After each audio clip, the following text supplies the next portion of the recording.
And we're live. This is Sound Booth Theater Live. I'm Jeff Hayes, and this is another cold read series, the very beginning for Zero Recall, the Legend of Zero, Book 2 by Sara King. And Sara King is actually with us now in the stream. Say hi to everybody, Sara. Hello, I just have to turn off like the YouTube sound because now I'm getting like both of Oh, them at the right, same right, time. right. Yeah, mute one. Yeah, I do that all the time, and it creates a vortex that sometimes people fall into, and then we lose listeners. So it could Yeah, be I just fatal for certain people. Please, sorry about please don't that. allow that to happen. Um, and yeah, how are you doing today? And what is this we're about to read? Some Okay, Forging so Zero, no, The Legend of Zero, zero and recall. we're getting on to book 2. Book 1 has done fantastically well. Everyone who's listened to it so far has been gushing about it. It's like a 4.9 out of 5. Yeah, let's see. I'm taking a look at it now. 80 ratings. Yeah, 4.9 out of 5. So Woohoo! I think it's pretty much unanimous. People love it, and I'm absolutely stoked to get on to book 2. Can you tell us a little bit Oh God. more about The Legend of Zero? Can you tell us a little bit more about book 1? So you want to hear book And 1 first? yeah, tell us more about book 1, how you conceived it, like where did this sucker come from? Love to Okay, hear it. so I didn't write book 1 first. I wrote let's see. It was book 3 got written first, and then book 1, and then book 4, and then book 2. But because it was like the first in the progression, my agent was like, well, you have to publish this one, and I'm like, I hate this book. And he's like, no, you have to put the first one in the progression first. I'm like, am I allowed to cuss on here? Yes, absolutely. Excellent. So I was like, fuck.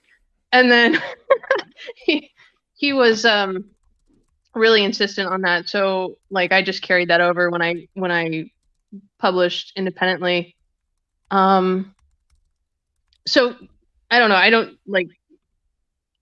know what to say. It's basically this galactic empire comes to Earth and decides that they're gonna, make us one of them, kind of like Hmm. a colonizer sort of thing. Turns us into a potential new species, sentient species, like in its Congress. But the kids involved, they need to like take these kids and make them part of their like they need to basically brainwash them into being part of their group, part of their if that makes Right. sense. Like Yeah. I don't know, this is I hate having to talk about my books. I hate it. But I do like talking about Zero Recall. I love talking about that book because Y- okay, so anyway, the kid gets like Joe gets abducted with all these other kids, and they get trained to basically be the human arm of this galactic military. And they're then it's never stated in the book, but basically they're what the the government would use against Earth if Earth ever turned on it. Like Right.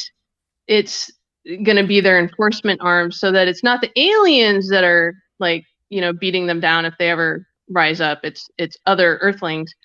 So Right. it's just a I don't know. It's A lot of twisted. people It's it's twisted. twisted. It's twisted. And that's what I love about this series, especially just book 1. I mean, book 1 really came out of left field for me, and just like it starts off kind of like I feel like it's gonna be some kind of YA story just starting off, but you quickly find out it is not. And it is brutal and relentless and exhausting, I don't know why people and keep saying that. Like I get that a lot, that they're like, we think it's going to be a YA story, but we were so pleasantly surprised that it wasn't. I'm like, why would you think that? Like aliens are killing people and like, killing people's, that happens in YA stories, but usually in YA stories the main characters are safe. oh, fuck that. And in Forging Zero, you made it very clear that no one is safe. Right. And I that like just, realism. yeah, exactly, and it raises the drama, and it makes everything that happens matter. So that's one thing I really like about it that, you know, makes it very distinctly not YA. It's like mature themes, you know, just cutthroat. I always Everything thought about it. that you should be able to write a book about a kid and not have it be meant for other kids to read it. You know, like Right, it's just a person that's smaller and younger than you, you know? right. Less experience, and in the case of a lot of those characters in that first book, very young. And so Yeah. like that plays into a lot of it. And I think in realistic ways too, you know, like you thrust these people who are have barely matured at all into this insane situation, and you get a lot of heartbreak and a lot of drama, and it's very effective. So We Zero Recall is what we're about to get started on. Before the show started, you told me some things about it that will help me narrate it in a way that which will I will not yeah, repeat here. we're not gonna spoil any of that right now, but you told me some very important things about the narrative and how it's written that I can, you know, sort of sneaky narrate it to Yeah. where people, if they listen again, they'll hear the tone The- of my voice and they'll know, oh man, he was telling me the whole time what's going on. yeah. Uh, so I'm looking forward to that. I'm looking forward to crafting Being it a little sneaky. bit like Yeah. that because the structure isn't 100% linear. And there's some cool surprises that are gonna be hidden in the narrative. Can you tell me a little bit of, okay, so you said book 3 was what you wrote first, but you obviously you didn't release that first. You Um, released book 1 first? yeah, book three, that was a project, like a school, it was supposed to be a school project for my brother's friend, and he came to me and he's like, I know you write books, and I have to write this short story, and I want it to have like dragons on Earth. So like during an apocalypse, can you make that happen for me? And I'm like, yeah, sure, let's brainstorm that out. And so we got this wonderful but really long like story that we came up with. And he's and at the end of it, it was like several hours of brainstorming. He's like, I don't think I can write this as a short story. And I'm like, oh, so can I have it? And he was like, sure, I'll go write something else. So yeah, that was a lot of fun. But no, this one, Zero Recall, is the one that my brother came to me and he just like had this epiphany one day, and he was like, Sarah, you're gonna write a book, and it's gonna go like this. And he literally, that's what he said when he walked in the room. And then he just started laying it out, like layer after layer after layer. And he just monologued for literally like 2 hours. And I sat there in complete disbelief, like taking notes because it was just beautiful. And so yeah, he's a Macronomicon. He's the one that's doing oh shit. Oh my What is god, it? you just outed an author. You just outed Oh an author's no, pseudonym. it's He's gonna sue you now. fine. He doesn't care. He's gonna sue you now. He doesn't care. So was that conceived before book 1 then? No. Okay, I so think did you I when you think it wrote was the book last 1, one. when you wrote book 1, did you conceive it as a lead up to book 3 then? Like was that Yes. your goal when you made it? Okay. Yes. It was like we needed an excuse for there to be like dragons on Earth. Right. So book 2, when you got that inspiration from your brother, did he like had he already read, you Oh know, the yeah. rest of the series? He'd read the first three, like the first three that I'd written, and he was like, you know what? You're missing one. Here, have this. And this is all before you published book 1, right? Um Or did you yeah, publish yeah, book we had 1? all Yeah. four of those written before we published any of them. Very nice. That's a crazy way to do things, especially since is Forging Zero the first book you published on Amazon? I think I think so. I don't know. I was holding out for like a traditional publisher. I had Mm-hmm. a really, really, really famous agent who just didn't do anything for 4 years. And Oh I wow. guess he was just too busy. He had like 250 clients, something like that. And I don't know, I just wasn't impressed. But he kept telling me, no, this is like a rock star. This is like a super, super good series, a super, super good book. Just hold out for, a little bit longer. And finally, like 4 years of basically twiddling my thumbs, I was like, okay, well, I have to do something. Yeah. I have to go and like, I can't just sit here and wait for you to do something. But anyway, so that's why I went indie, and I'm so glad I did. Holy shit. Right. I mean, it seems to me you have a really supportive reader base. You Oh know, my God, they're they're the best. obsessed with you. So so I'm really happy about that as well.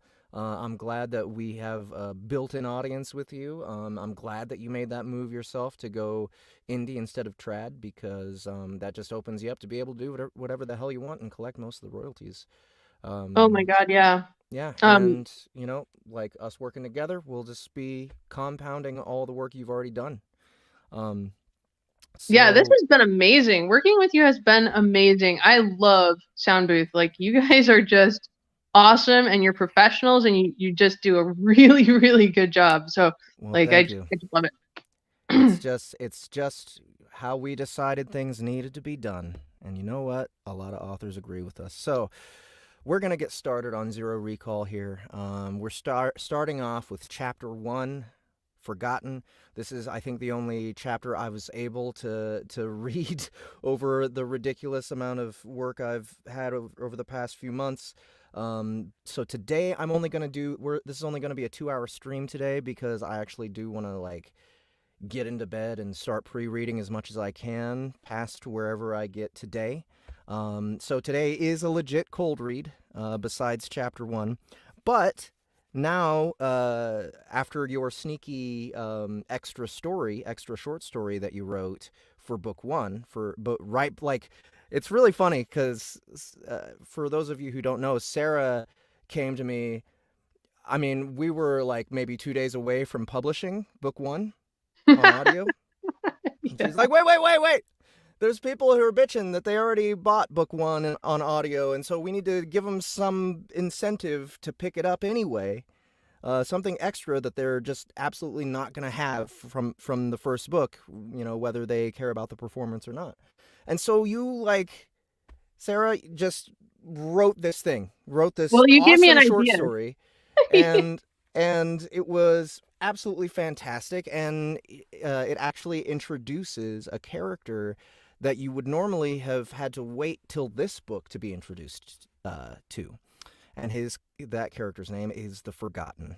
Um, I was pleasantly surprised at this character, at how much fun I was able to have with him, because he doesn't actually talk.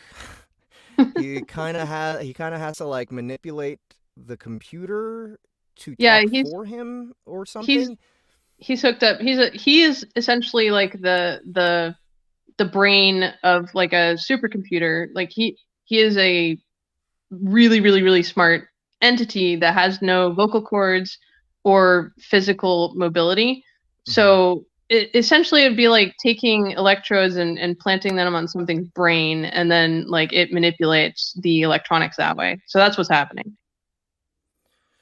Yeah. So I'm gonna get to do a bunch of that. It's kind of funny. It's like a character. It's like a meta character for me because that's kind of what I do with all characters, right? Like I'm always shifting and shifting and shifting to play all these different characters, but now I have to shift and shift to be this one character. It's a Jeffception here. Yeah, that was So awesome. I loved it. I absolutely freaking loved what you did with Forgotten in the short story. That was just like, yeah, that was amazing. yeah, one thing I'm getting, first of all, I'm gonna say hi to some people: Jason Allen, Kyra Strickland, Troy Lav, how do you pronounce that? Lavalley. Gray is here. Sean McGeehan. Gary Dose is here. Daniel Jacob is here. Kyle is here. Scott Kidder.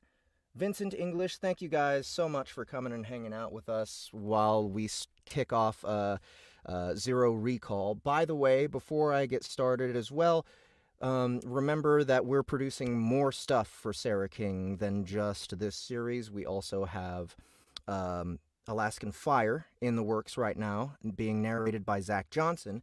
And if you want to check that out, if you want to download some free, like a free, I think it's like 12 hours of Zach narrating, And you he's can good. go to our website, soundbooththeater.com, and you can download his raw, unedited, volatile, listen at your own risk files there. Absolutely for free, and you just get a glimpse of what the book is going to be like in audio. You'll get to hear all of his fuck ups, though Zach sadly fucks up very little, so that part of the entertainment value is slightly reduced. But it's also kind of a different type of entertainment where you're like, when is this dude gonna fuck up? It's been like 5 minutes. So you can like do that. You can play games listening to how long it takes him to mess up. Anyway, if you want to get a sample, just go to our website. And not only can you find that, you can find Tales from the Battered Mind, which is, majority of it is short stories by Sara King as well. 3 of them are horror stories. The first 3, 2 of them are, like, one of them is another Legend of Zero short story. One of them is a short story from her series Outer Bounds. And then, Wait, I don't think so. no? I think the short story was from. What was the name of the short story you're talking about? The Golden Directive? Oh no, that's just a standalone. Is it? Yeah. Huh. Well, that is wrong, and we need to fix it on our website because it says that's what it is. Let's see. Let me take a look at it. Okay, well, they're still at least both by Sara King and they're all free anyway. So yeah, go check out Tales from the Battered Mind, and also tomorrow we're going to be publishing one more short story by Sara King that is also in the Legend of Zero series called The Moldy Dead. I've never seen so many ratings for a short story on Amazon. That was I've never seen that. A short I don't story think that it's did that ever well. like not been on the charts.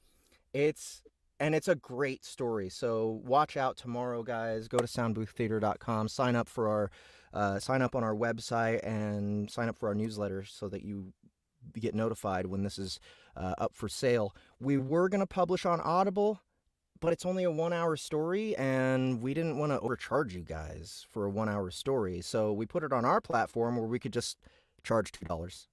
That's it. It's gonna be super easy for you to do. I mean, that's like half a cup of coffee now, right? If you're going out and getting coffee and not brewing it yourself. So please do pick it up tomorrow, especially if you like this series, because you're gonna love that story. And all right, I'm just about ready. I'm gonna go grab some tea, and I'm gonna get started narrating. Okay, so should I turn this off then? Yeah, if you want to. Okay. Unless you want to babble at people while I'm getting tea. No, not necessary.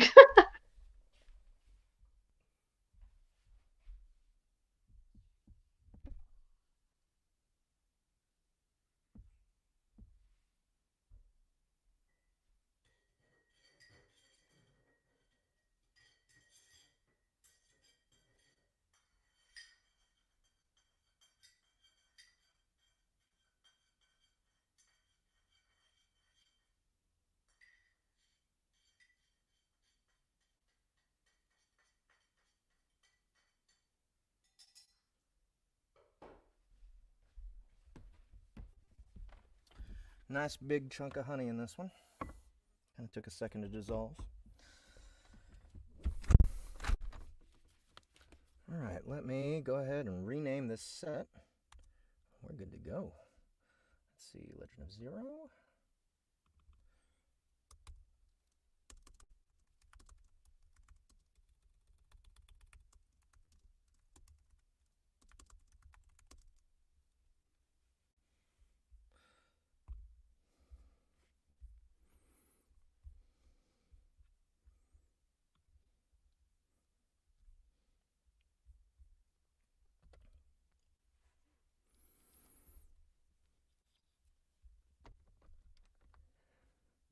Chapter 1.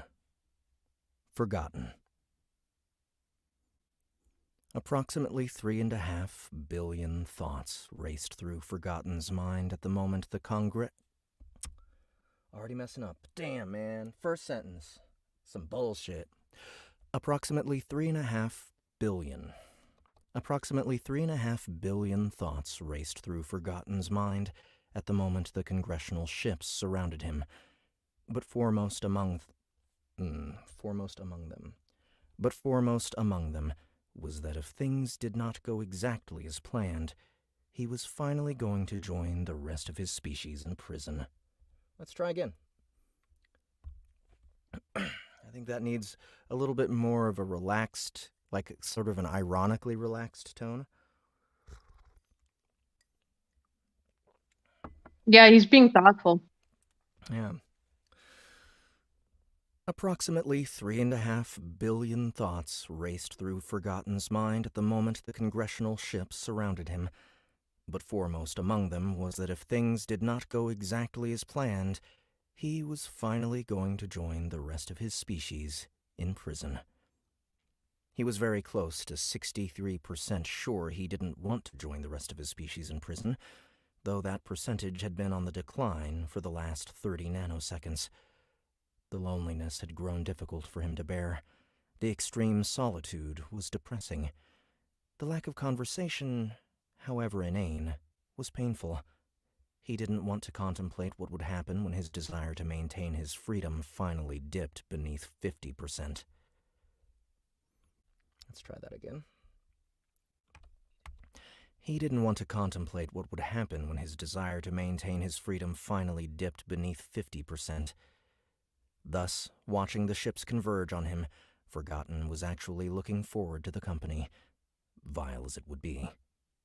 The vessels sliding out of the void around him had been modified to appear old and partially decrepit, but the uniform perfection of their dilapidation gave their true natures away. Even poor merchants took pride in their ships. If they couldn't afford a new heat shield or decent comm equipment, they found other ways to pamper their ships. A lovingly painted mascot, the addition of teeth, a flourished name, an unknown logo. Instead, the ships pulling up from the blackness around him were perfect in their poverty.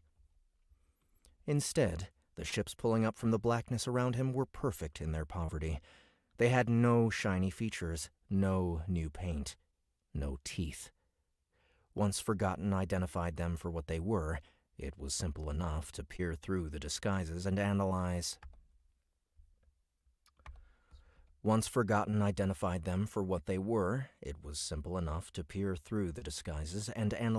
armada Congress had sent against him.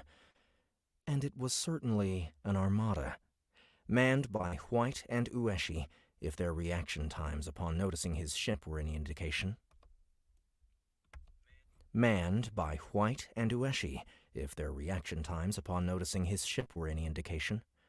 He was somewhat impressed he had ranked so high on their list of dangerous criminals, considering how painstakingly quiet he had been all these turns. He did everything he could not to attract attention, not to create waves. Yet, Forgotten was lonely, and he decided it was time. Therefore, he held course as 16 battleships, 5 carriers, 35 cruisers, and a command flagship slipped into place around him. They were static metal and polymers instead of the sleek, black, spherical Goiji-conceived nanotechnology favored by the Space Force. Ooh, did that come out right? Yeah, that's fine. His enemies were hoping to catch him unawares, though their choice to abandon congressional technology for the rougher, less versatile static materials greatly increased his chances of eluding them, should he try to escape. Instead, Forgotten left his systems at idle and waited for them to surround him. He could have evaded them with only an infinitesimal chance of getting caught by stray fire in the chase that would follow, but as time went on and his body grew, he was bored. And the Huouyt, psychopathic creatures that they were interesting. As the strange ships slid into place around him, Forgotten idly calculated his chances of being sent to Leverin to be with his people increasing with each. As the strange ships slid into place around him, Forgotten idly calculated his chances of being sent to Levrin to be with his people, increasing with each passing nanosecond. The chance that his pursuers would simply kill him, out here in the cold of the void, surrounded by Congressional Space Force, was increasing as well. If they did, he found a certain poetry in the fact that it would be as it always was. The Goiji were used and forgotten, their deeds taken for granted, then lost to history. Stuffed inside some cold, dark cell in silence for eternity, as the world passed around them.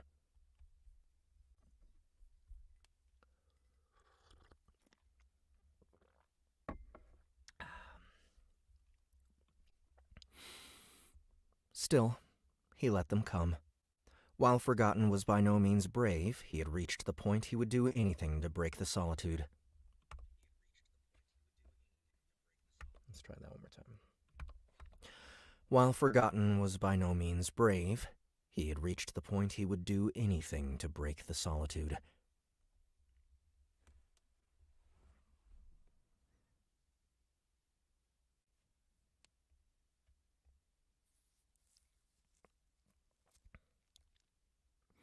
Okay, so this first voice is a... Is the first voice a Jahul? Is it a... Does it say Jahul? I don't have the file in front of me. Hold on. Silence, this is the Jahul trading caravan, Green Fist. Oh, it doesn't necessarily have to be a Jahul. Okay. They hire Ueshi pilots a lot, also Huouyt, but the Jahul do run a lot of ships, so it's like those three are the main pilots. Okay. I'm gonna go with a Huouyt, because the next one is a Huouyt as well. Silence! This is the Jahul trading caravan, Green Fist. What is your purpose on this trade route? The dispatch came from the flagship, though Forgotten doubted the true power lay. The dispatch came from the flagship, though Forgotten doubted the true power lay on board the frontrunner. The dispatch came from the flagship, though Forgotten doubted the true power lay on board the frontrunner. It, like everything else about the Armada's appearance, was a decoy. He scanned the other ships as he listened, finally locating the likeliest command center at the left rear of the group, a fighter that would have been inconspicuous had it not been for the single additional lump on its belly. The shape and size of the lump suggested a coded...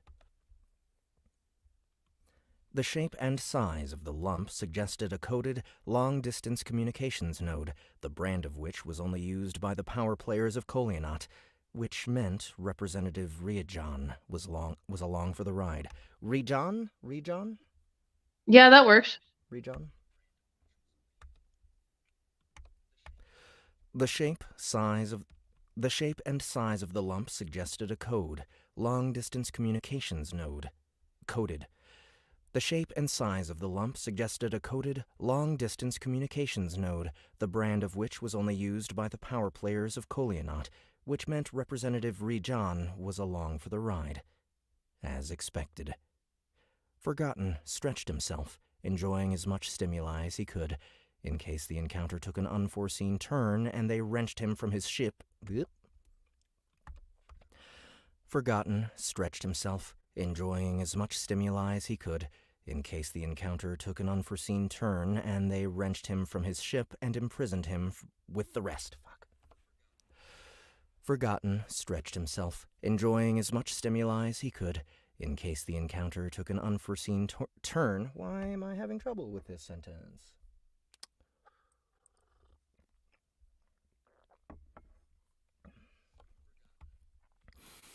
Forgotten stretched himself, enjoying as much stimuli as he could, in case the encounter took an unforeseen turn and they wrenched him from his ship and imprisoned him with the rest of the Goiji. If he failed, it would be the last time he would see, hear, or feel anything. Possibly for the rest of his existence. Because, as Forgotten had learned long ago, 1.5 million turns after Congress had betrayed and imprisoned the Goiji, their existence was a myth.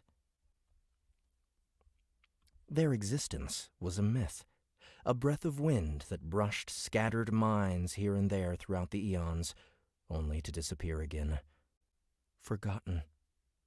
His people were forgotten.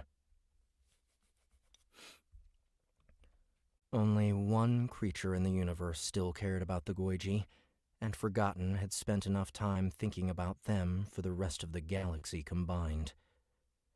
A Huoyt's musical voice hailed him.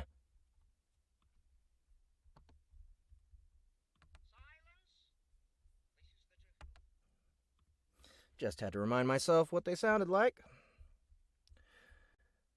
Anyone else? I forgot to ask. Someone had mentioned that I was kind of quiet.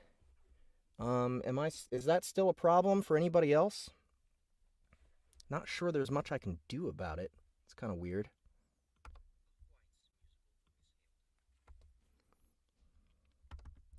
This is the Jahul merchant caravan, Green Fist, out of Huouyt. Identify yourself. Huouyt? How's that? It's a planet name, so just like note it for later. Yeah, WHUO. Yeah, it doesn't matter. Just get it right every time. All right. That's it. Got it. Forgotten cleared his mind of everything but the task at hand. He could go back to worrying about his people later, once he had dealt with the Huouyt. He didn't like the Huouyt. They, aside from the Goiji, were the smartest creatures in Congress. They were also psychopathic killers who did not play well with others, and Forgotten's desire to live had not quite dipped below the 50% mark just yet.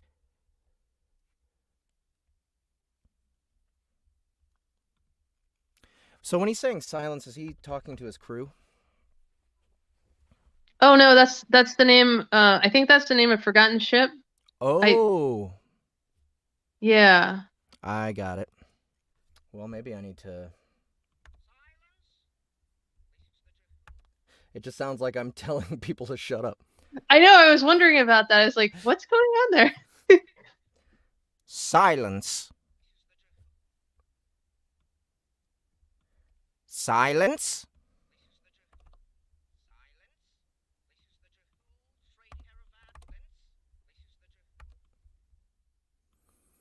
This caravan is armed, Silence, the Huouyt replied, when Forgotten took an extra moment to reply. Please identify yourself. The pitch and crispness of the Huoyt's voice. The pitch and crispness of the Huoyt's voice indicated a 78-turn-old northern Gossalian from Shy. Uh-oh. The fuck does that mean? Danojo. Okay, just so make he's still a something up. Huoyt. Is there an apostrophe in the name? Gossalawian? Yeah, there's G-H-A apostrophe S. Okay, so that's that, like, throughout the entire series, if it's got the apostrophe, it's a Huoyt. So gotcha. Yeah. The pitch and crispness of the Huoyt's voice indicated a 78-turn-old northern Gossalian. Salawian? Salawian sounds Salawian. good. Okay, Gossalawian. Shy. Okay, so how should I pronounce that apostrophe? Shy? Shy? I don't know. This is, like, I don't think of this shit. It's all visual for me. It's like you can see it in like 2 seconds and it's gone. Okay, let's try again. The pitch and crispness of the Huoyt's voice indicated a 78-turn-old northern Gossalawian from Shy. It took only a moment to recognize which one. Danajo, one of the 68 billion Huoyt in his memory. This particular Huoyt had thoroughly failed his tests as captain and had paid off one of the administrators to switch his results with the stellar marks of a poor... This particular Huouyt had thoroughly failed his tests as captain and had paid off one of the administrators to switch his results with the stellar marks of a poor, common-blooded classmate. Evading Danajo would be easy. It was the lower-class Ueshi pilots that made up the rest of the armada that would be challenging, should... It was the lower-class Ueshi pilots that would make up the rest of the armada that... It was the lower-class Ueshi pilots that made up the rest of the It was the lower-class Ueshi pilots that made up the rest of the armada that would be challenging, should the upcoming meeting go unexpectedly wrong. Forgotten watched the congressional fighters get into position around him and, for one of the few times in his life, found himself wondering what the hell he'd been thinking. Conversation was one thing, but the probabilities were rapidly ticking further into the unacceptable range with each moment he waited to flee. He, Forgotten realized with a pang of alarm, was beginning to get reckless. It's the loneliness, he thought, as every mental pathway he had was suddenly overloaded with that bewildering, earth-shattering revelation. Goiji were never meant to be alone. Indeed, on their home planet, they had spanned entire continents, sharing and discoursing. They had spanned entire continents, sharing and discoursing and comparing notes as they analyzed the skies together. Disturbed, Forgotten selected a Huouyt voice from his ship's database and said in shy-accented Northern Gossalawian Huouyt,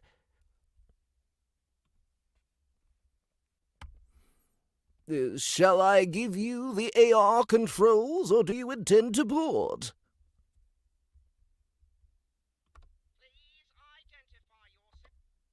Okay, I'm just making sure there's enough difference between those two.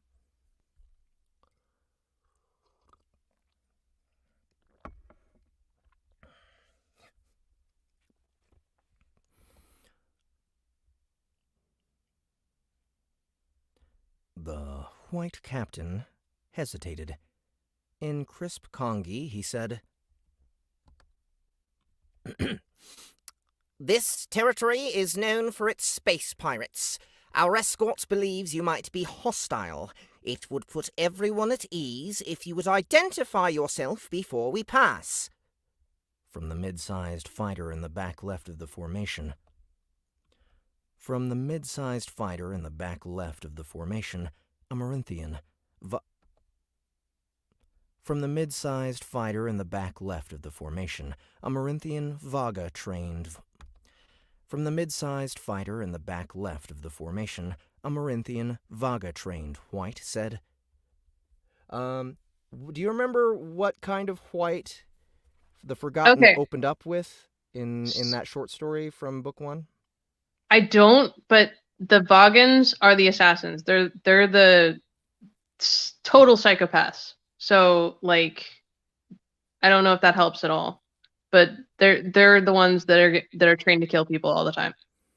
So, would the Huouyt, kind of like the second in command from book one, the one who posed as what's her name, the Ureki? oh, Would you will. that be the same? It's not the same person, but it could be the same sound, sure. The same type of Huouyt? Okay. Yeah, because those were all assassins. Okay. A lot of their leadership is like, they're trained like that. Gotcha. He did identify himself, fool? A mix of satisfaction and fear appeared in Forgotten's mind. He'd been right, and if he failed, he was going to die. Rejan Zela did not leave a job unfinished. It was why he had replaced Representative Nalin in the Huouyt Regency seat.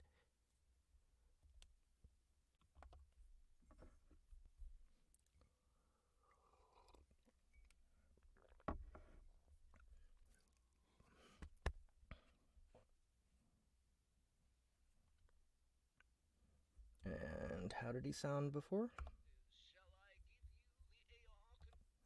Oh wait, so then he switches to Marinthian. Yeah, but he doesn't have to keep to white the whole time. Right, but here it does say he does. Yeah, yeah. Forgotten said in Marinthian, Vaga accented white. Okay. So, I've been given. Yes? okay, sorry. Marinthian is the planet that Vaga is on, Yep. so that would be the same thing. Right, yeah, but the last White's voice was the same. So I So need to switch. So he started with the he's same type imitating of. them.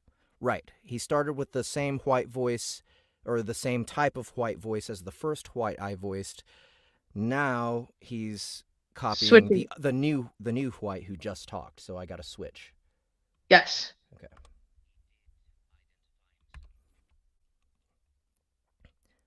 I've been given an escort, Forgotten said in Marinthian. Forgotten said in Marinthian, Vaga accented White. A Vaga-trained assassin, 142 A Vaga-trained assassin, 142 years... Nah.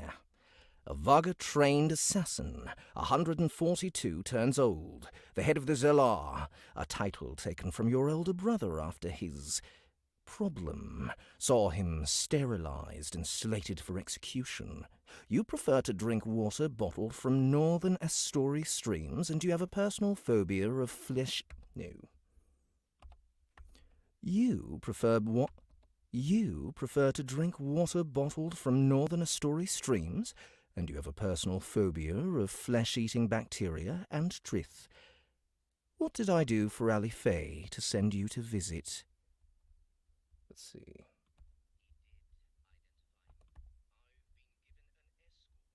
Okay, good. Okay, so Rejon is that same assassin, right? Yeah, he's the representative, trained as an assassin, yeah. Your antics do not unnerve me, Goiji.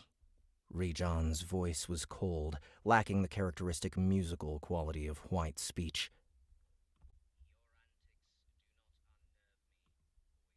Yeah, cool. That's what I did.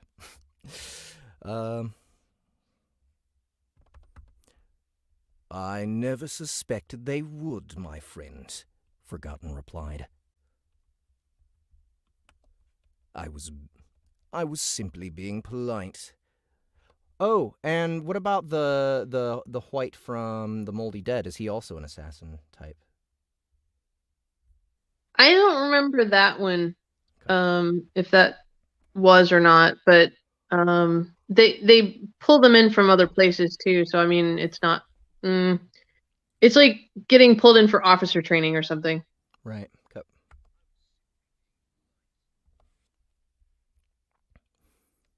After all, you are a murderer. After all, you are a murderer by birth and training, the fifth most powerful family in Congress. How could I ever intimidate you? This got under Rejon's skin. The Zelar is the most powerful family in Congress, as we have... Oops. The Zelar is the most powerful... Excuse me. The Zelar is the most powerful family in Congress, as we have all... The Zelar is the most powerful family in Congress, as we have clearly shown. We have the resources and manpower to capture even you, Forgotten. Capture, Forgotten thought wryly. Truly, they do not understand what they are dealing with. Not even the White, his closest intellectual rivals in all of Congress, truly understood. Which, he supposed, made his survival in the upcoming game easier.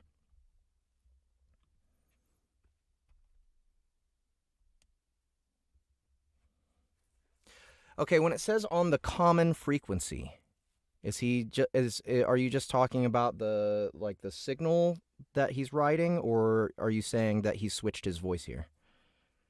Common frequency probably means like it's over the comm system. Okay. Gotcha. I'll take a look at it though. I mean, I don't have it in front of me because I've got two other things in front of me. Okay. Hold on. So I feel like this is a good opportunity for me to do a bunch of switching Oh because it's a yeah, kind of a long paragraph, and there's like a paragraph after where it seems like Rejon is like kind of befuddled and irritated at what yeah, he's been listening to. sounds awesome. Let me go open it up and follow Okay. along. Okay.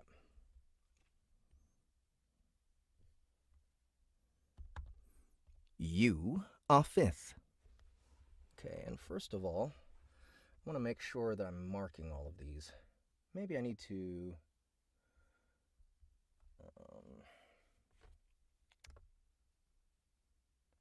yeah, that's what I'll do. I'll separate them.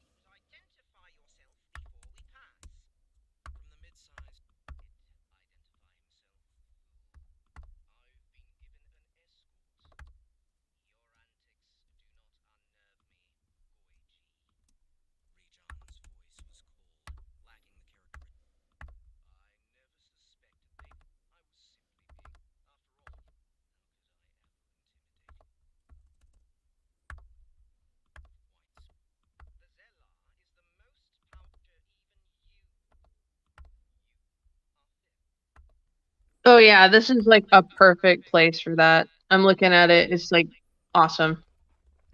Forgotten replied on the common frequency. McVall, Gervin, Kedrick, and Fabara could each have accomplished as much, and they would not have had to empty out their coffers to do it. Okay. Okay, now he's gonna mock him, so... switch. This little escapade probably took an entire seventh of your familial worth, did it not? What is Alifay paying you?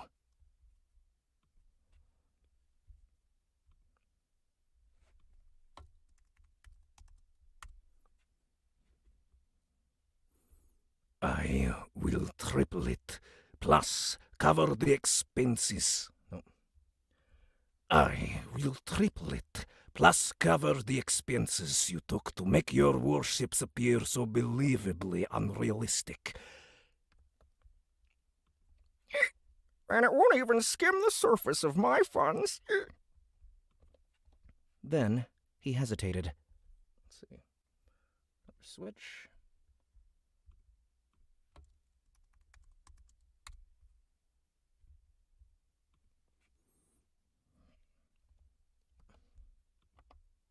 Another switch.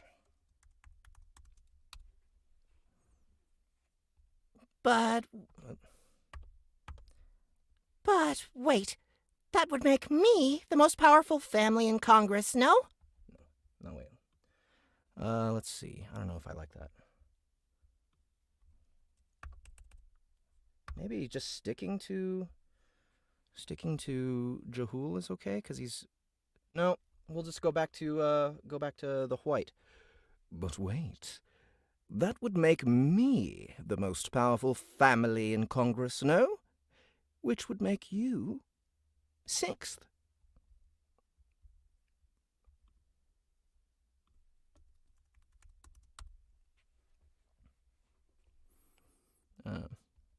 And that's only if you don't split the Ureki and Jahul into their royal lineages.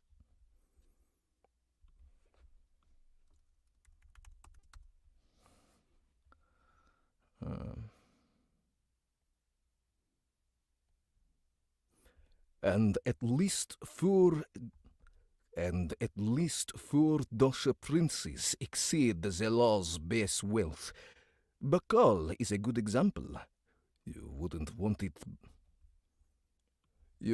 know it by looking at him, but he owns 3 planets, personally.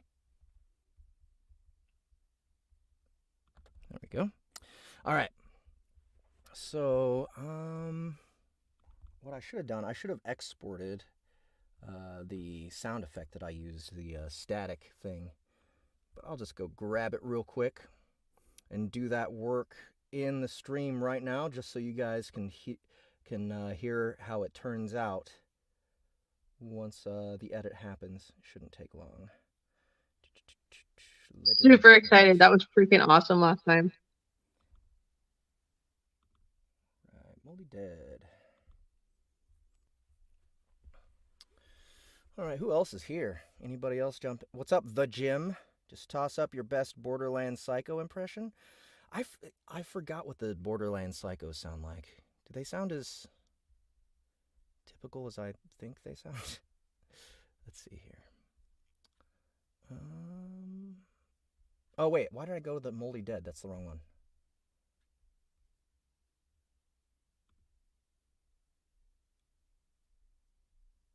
Buckall Short. Here it is.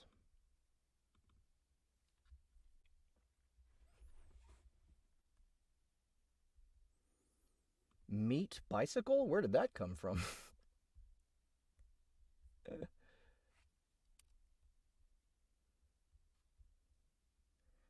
Here we are. Let's grab this.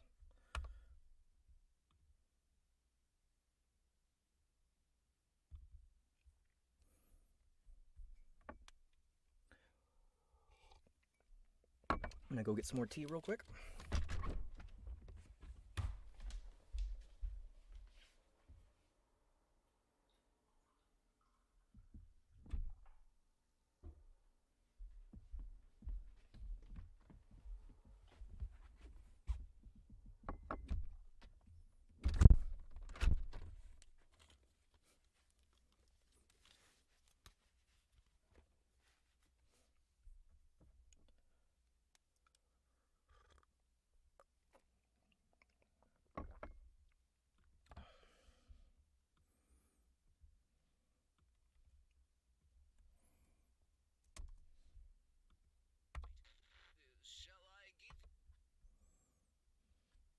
Okay, so this needs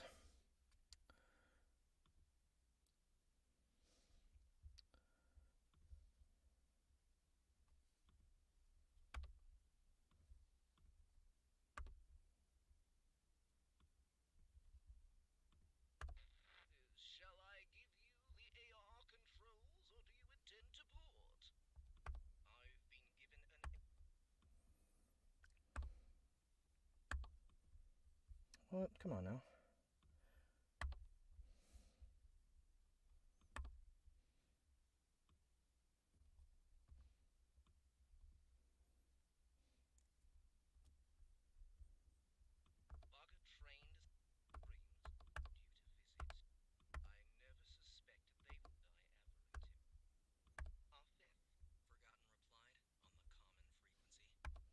There we go.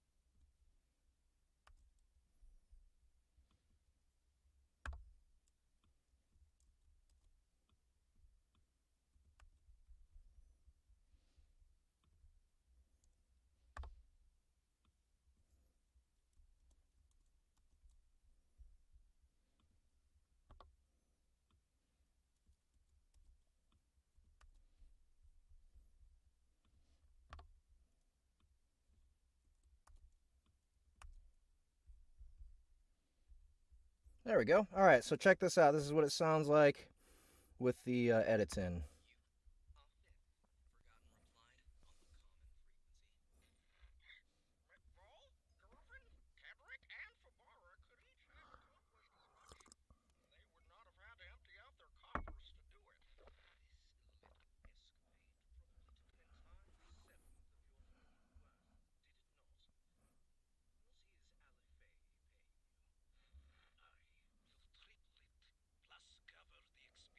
Hey, that's super quiet.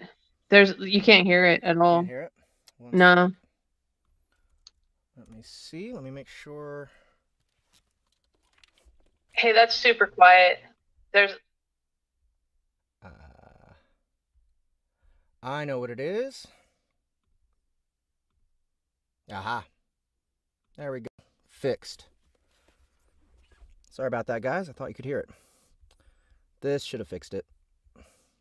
You are fifth. Forgotten replied on the common frequency. Everyone good? Sarah, you hear that? Better? Yep. All right.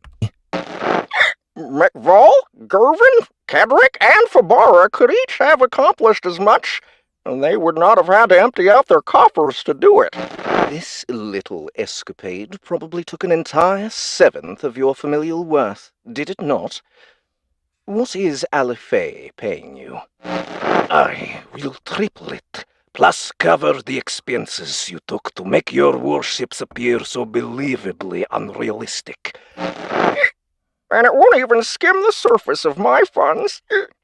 Then he hesitated. But wait. That would make me the most powerful family in Congress, no? Which would make you sixth. And that's only if you don't split the Ureki and Jahul into their royal lineages. And at least 4 Dosha princes exceed the law's base wealth. Bakal is a good example. You wouldn't know it by looking at him, but he owns 3 planets. Personally. Yes. Sounds great. Love it.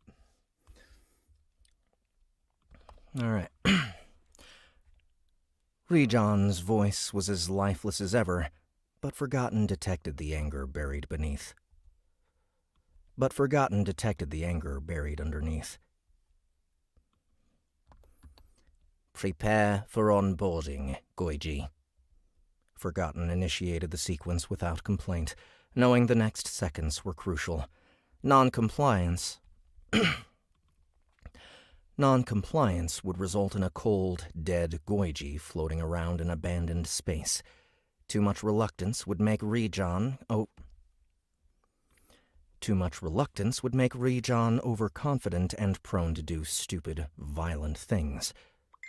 Damn it.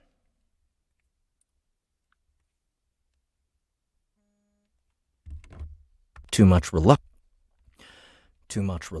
would make Rejon overconfident and prone to do stupid, violent things. Complying immediately would simply scare the hell out of him. As expected, the other ship hesitated as Forgotten instantly completed his ship's mating routine. There was a very long pause in which the opposite ship remained undocked, hovering in space, just out of reach.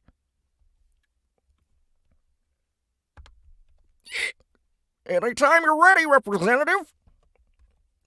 Anytime you're ready, Representative. Yep.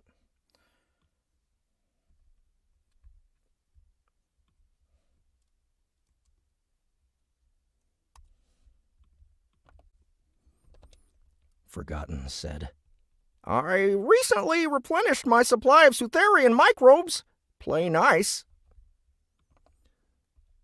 Play nice, and we should get along fine.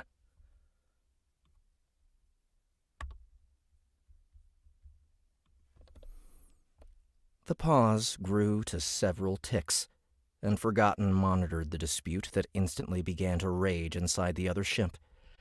The pause grew to several ticks, and Forgotten monitored the dispute that instantly began to rage inside the other ship.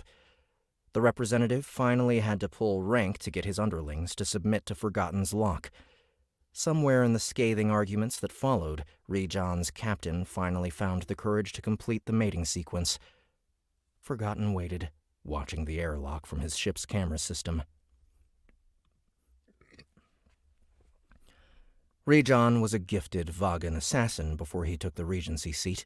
He had the capability of producing 913 different drugs and deadly chemicals within his body, He had the capability of producing 900 and He had the capability of producing 913 different drugs and deadly chemicals with his body, which he could then inject with a multitude of body shifts, spines, excretions, biological syringes, gaseous emanations, that the Huouyt were known for. And because Forgotten had pushed him, Rejon was likely to forego. And because Forgotten had pushed him, Rejon was likely to forego his original intent in approaching him and simply attempt to kill Forgotten in the most painful way possible, to salvage his dubious honor. Of course, if Rejon did anything at all that Forgotten did not approve of, he would flush both of their ships with a load of microbes that would eat away at a Huoyt's... Is that Breja? Breja? Was that word in the Reja, first yeah. book? Breja? Okay. Of course, if Rejon did anything at all that Forgotten did not approve of, he would flush both of their ships with a load of microbes that would eat away... Of course, if Rejon did anything at all that Forgotten did not approve of, he would flush both of their ships with a load of microbes that would eat away a Huoyt's Breja and put its owner in the worst pain he'd ever felt before he died. Tit for tat. Ticks passed. More argument within the Huoyt ship. Forgotten used the time to access Rejon's secured link to Kolionot and confirm the current political atmosphere towards using an Ekta. It was as he had predicted. While the Dreet and the Dasha remained maintained. While the Dreet and the Dasha maintained tribunal seats, the Jehul had recently been given 4 new lucrative metals While the Dreet and the Dasha maintained tribunal seats, the Jehul had recently been given 4 new lucrative metals, planets by the Planetary Claims Board, and they, an entire species of empaths, currently held the most sway in Congress. Further, the Dreet would vote to physically fight, considering technology of any sort to be a coward's weapon, and the Dasha considered themselves invincible on principle. Forgotten sent a few subtle messages to strengthen these positions as he waited. The airlock between their ships remained shut. A closed-circuit message came to him directly from the other ship. Eventually, Rejon got on the comm system. I want you to know, Forgotten, that I'm not here to kill you.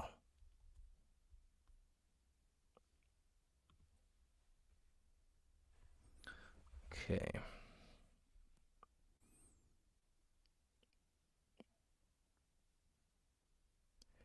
The word of a murderer is unto the word of a Huouyt to me, and since you are both, forgive me if I find it hard to believe you.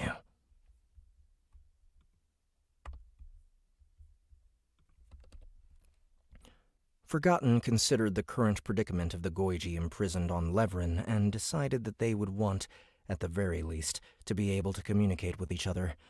That, of course, would never happen with Yuan Nev at the helm of the Peacemakers. Yet the Huouyt, psychopathic monsters that they were, traditionally maintained the 10th through 12th Hijai of the Peacemakers, and their assassins would simply kill any non-Huouyt who had the audacity to try to claim a higher rank. Oh man, I don't know what the fuck I just said. Forgotten considered the... Yeah, I got that. That, of course, would never happen with you. Okay. So the Peacemakers are kind of like a type of police, I imagine? Yeah, you said it right. It made sense to me. The 10th through 12th Hijai. And So I guess that's those the are rank. ranks? Okay. Yeah, that's the top ranks of the Peacemakers. I'm a higher rank.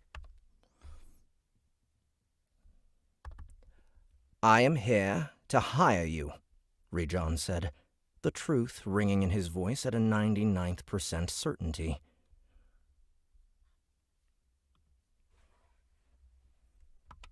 I'm sure you are aware that the Huouyt are infamous for their ability to lie.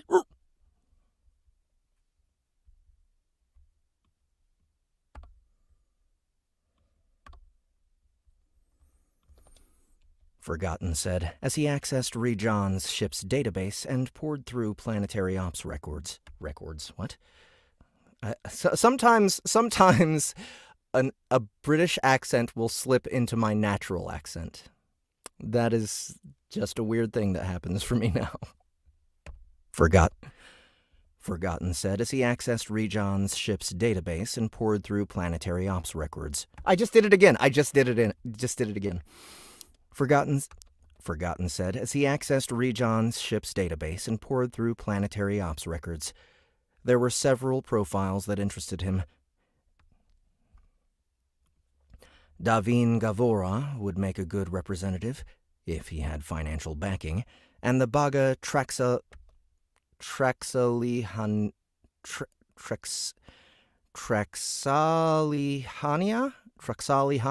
Okay, honestly, the Baga, you're not supposed to be able to pronounce them. They always get nicknames. So, whatever you can do. Okay, how about Traxalihania? That's fine. Okay. And the Baga Traxalihania had the familial ties to regain for his people 32 planets from the Huouyt and Ureki, should the Baga become aware of the discrepancy. Corruption and payoffs were increasing throughout the Peacemaker accounts, with over 50% of high-profile sanctuary cases being fraudulently performed. Corruption and payoffs were increasing throughout the Peacemaker accounts, with over 50% of high-profile sanctuary cases being fraudulently performed to increase the populace's fear of Peacemaker reprisals. Increase the populace's fear of Peacemaker reprisals. Let's see if I can just fix that. Populace's fear of Peacemaker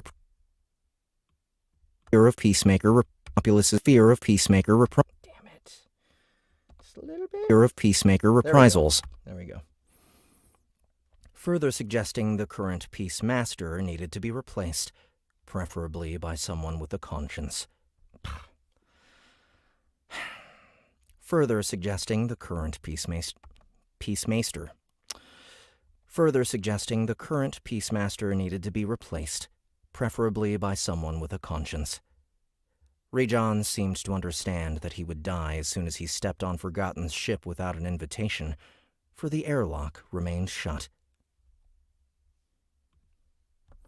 The Huouyt want what is ours. Forgotten monitored Dasha missives. Forgotten monitored Dasha missives in the old territory as he listened. Several denned princes were attempting to foment war using new Dasha planets along the distant outskirts of the Outer Line as staging points, and were conspiring with kin entrenched in the central congressional planets. As if that was anything new. Mekval couldn't send a team after them, however, because nothing sent down a deep den ever came back, and, in desperation, Mekval was considering going after them himself, which would mean his inevitable death. Considering how Mekval was one of the only decent beings in the Regency at that moment, Forgotten wanted to avoid that if possible. To Rejon, he said,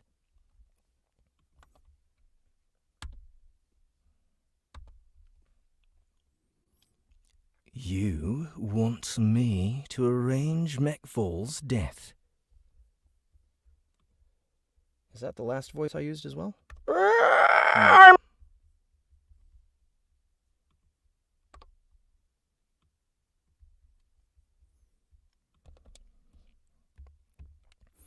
If Rejon was unnerved at how much Forgotten had deduced, he did not show it.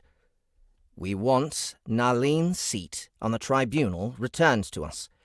If you can do it more easily without killing Mekval, then..."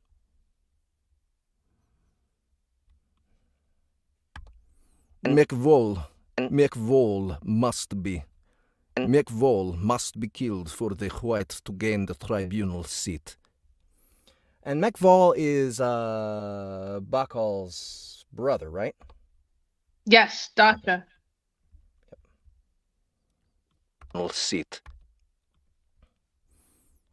Forgotten said. "Unless you would rather oust Prezel, Unless you would rather oust Brazil. But you won't.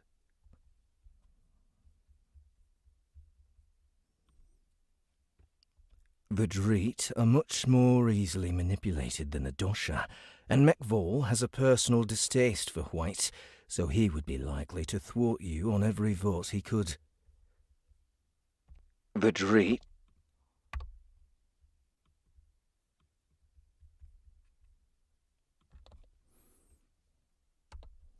Then you agree to help us?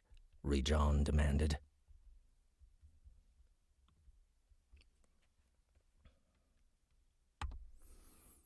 I agree to nothing until I hear your terms. Forgotten continued to monitor food shortages around the struggling new colony planets along the outer line. The military had outreached itself again, overreached.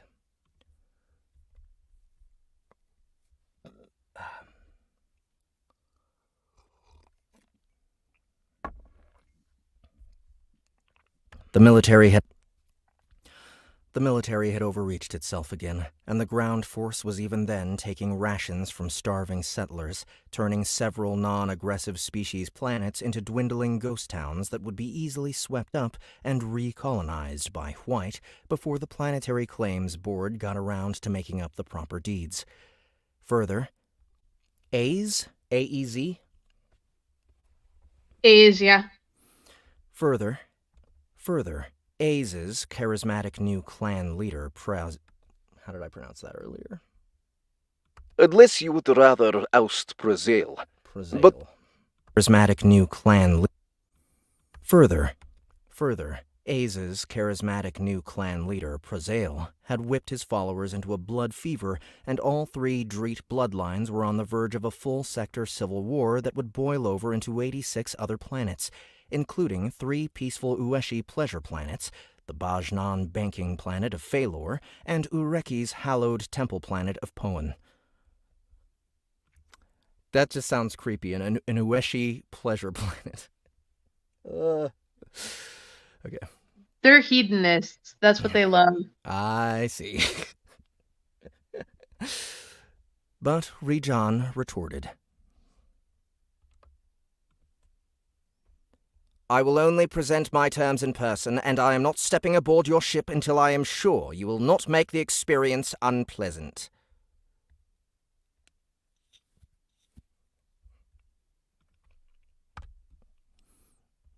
Then we are at an impasse because I am not going to be pleasant until I am sure you are telling the truth.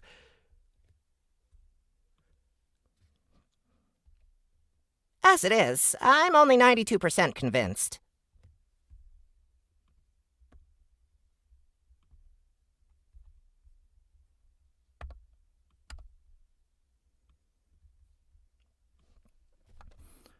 Forgotten studied the other feeds coming in from the outer line.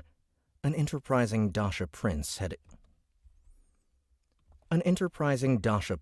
secured a planet very close to Earth and had given human scientists a massive amount of classified congressional documents, and humans had taken the bait. Using his information, they had begun top-secret genetics experiments that would get Earth a severe congressional rebuke, and finally give the Dasha access to Earth for slaves. The Kofat-trained human was the best candidate to help stave off that disaster, but in order to fulfill that destiny, his Vagan tormentor was going to have to forgive and forget. Or at least move on.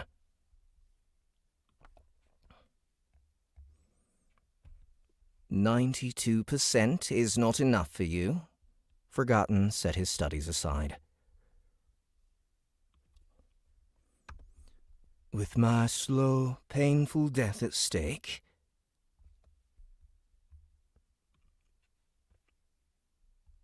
No.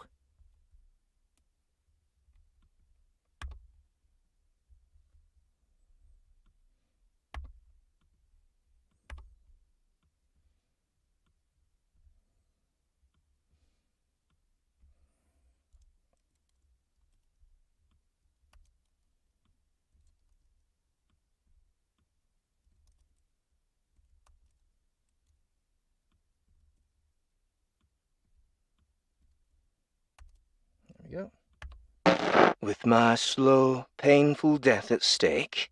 No. Excuse me. Very well, Rejon said calmly. What can I do to convince you?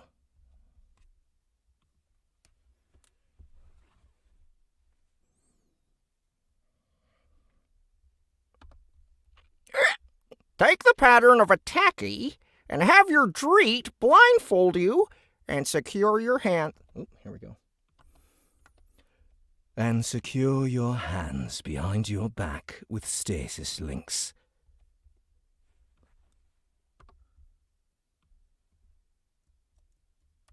Let's see how that sounds.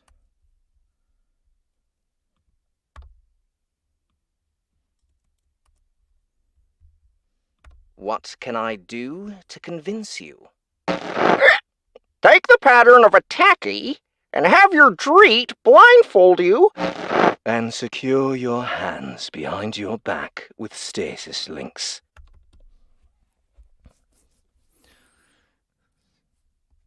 Anger hovered in the flatness of Rejon's voice. I am a representative of Congress. And I am a myth. I would rather not be dispelled.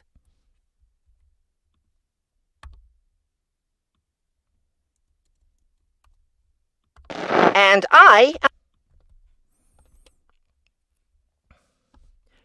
You realize that by angering me, you are only increasing the chance that I'll kill you?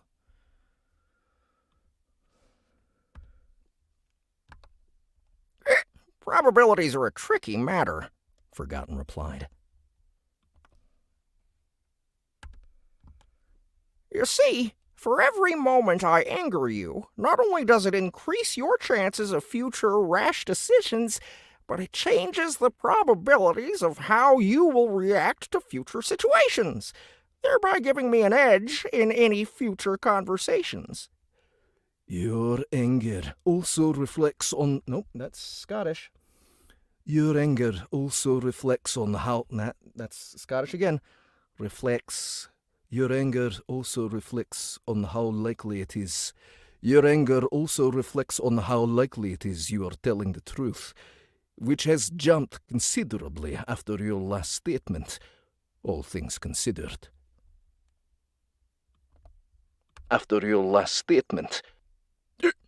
All things considered.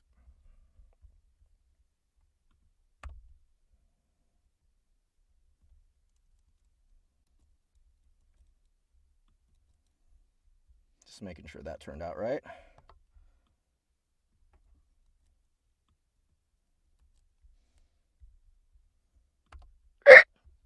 And I am a myth. I would rather not be dispelled. You realize that by angering me, you are only increasing the chance that I'll kill you? Probabilities are a tricky matter, Forgotten replied.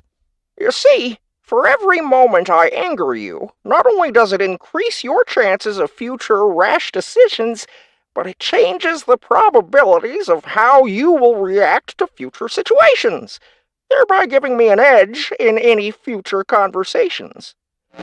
Your anger also reflects on how likely it is you are telling the truth, which has jumped considerably after your last statement.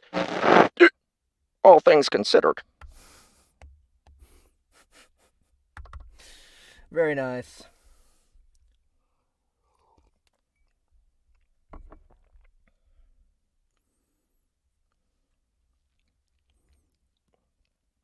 All things considered. Where's that?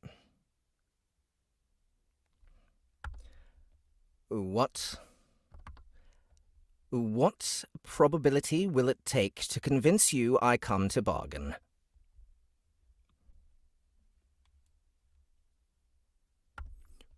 "100%. And to do that, I must take the pattern of a tacky. Distaste was thick in his voice.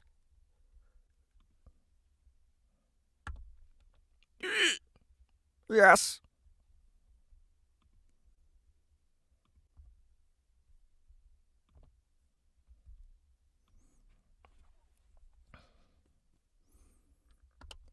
And if I said I do not carry tacky patterns with me? Then you would be lying. Though your probability would only drop slightly, since Huouyt have the tendency to lie uncontrollably, and you still might be telling the truth. As much as it pains you.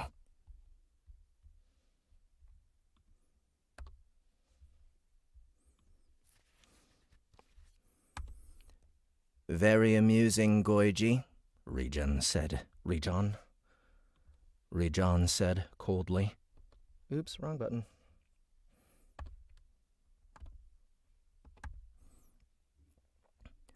But I understand the symbolism. I will have my ships annihilate you before I assume the role of your slave.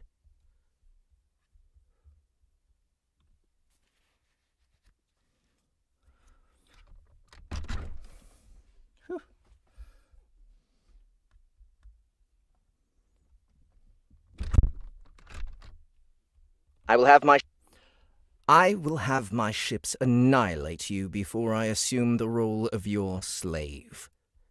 Which meant Rejon was telling the truth. In certain situations, the Huouyt were as prideful as the Dreet. Had it been an assassination attempt, Rejon would have had no qualms with donning a demeaning pattern, since he would have simply made Forgotten's death all the more painful for it afterwards. Being forced to wear the pattern of a slave, however, was unacceptable to a Huouyt royal.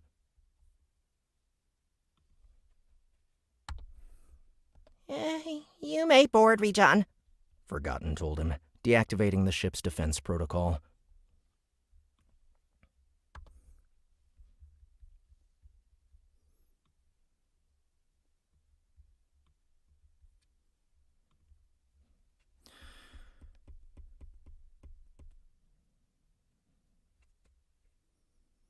I will suspend any unpleasantries until I have heard your proposal. You have my word. Rejon hesitated. That was a test. Of course.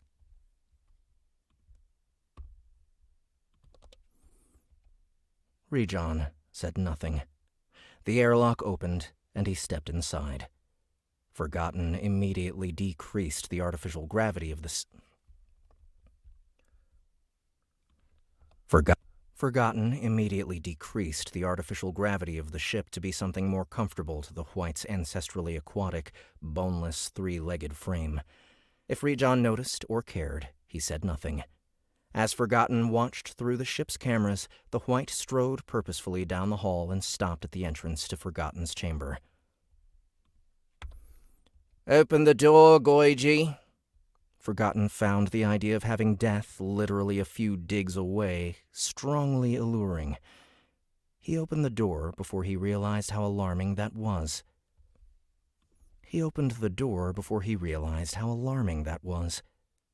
The Huoyt stepped inside, dressed in the gold and silver garb the Zillah family preferred, a testament to his success as a Vagan. The writhing white cilia that covered every ninth of his skin were... Every ninth of his skin? What does that mean? Yeah, it's a unit of measurement, like an inch. Huh.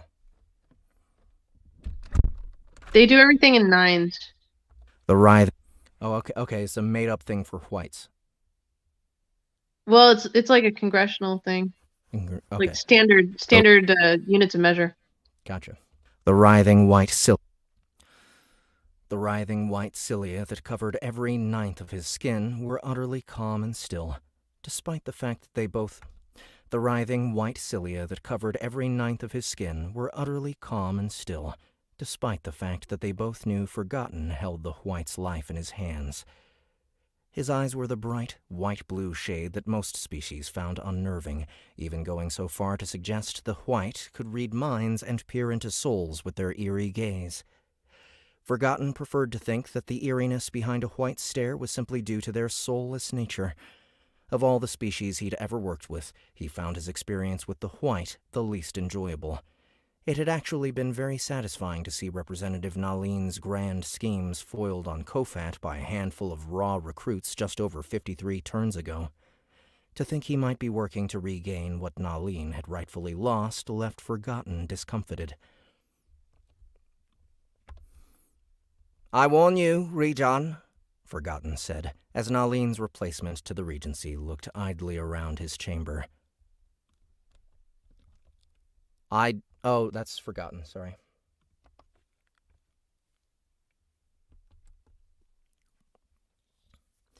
"I warn you, Rejon," Forgotten said, as Nalin's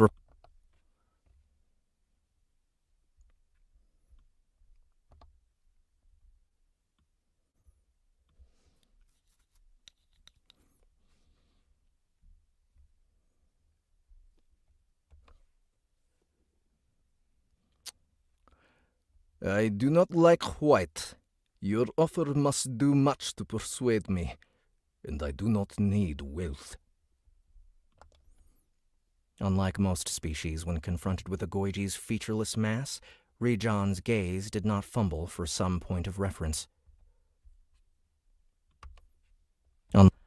Unlike most species, when confronted with a Goiji's featureless mass, Rejon's gaze did not fumble for some point of reference.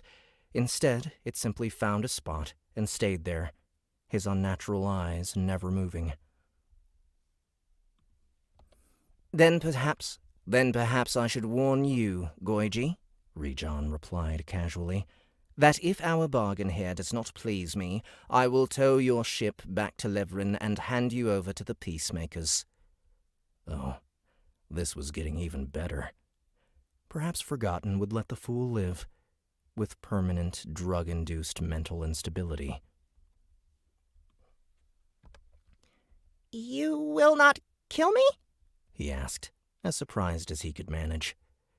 Rejon's expression was cruel. "Why would I do that? You are one of the most critically endangered species in Congress."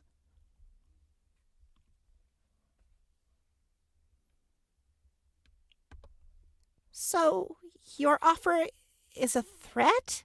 Forgotten asked, amused. "Help you, or join the rest of the Goiji in prison?"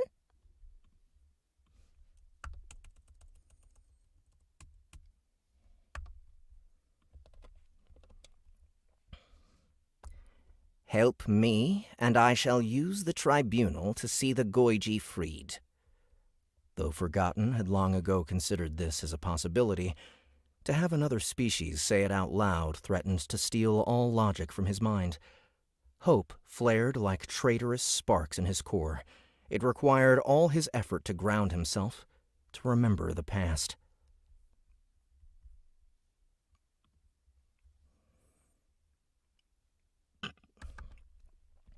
Ali Fay would not allow it.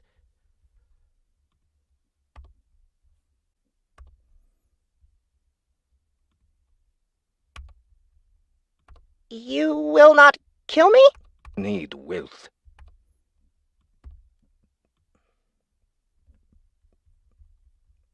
"So, you, or..." Ali Fay would not allow it.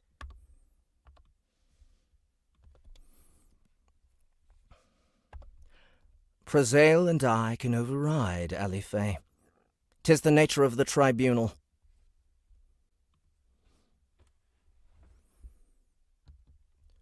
Why would Prazail care about the Goiji? Why would Prazail care about the Goiji? Why would Prazail care about the Goiji? The Dreet have a soft spot for misfortune. It was true. Forgotten realized with alarm that the sparks of hope had grown into something more.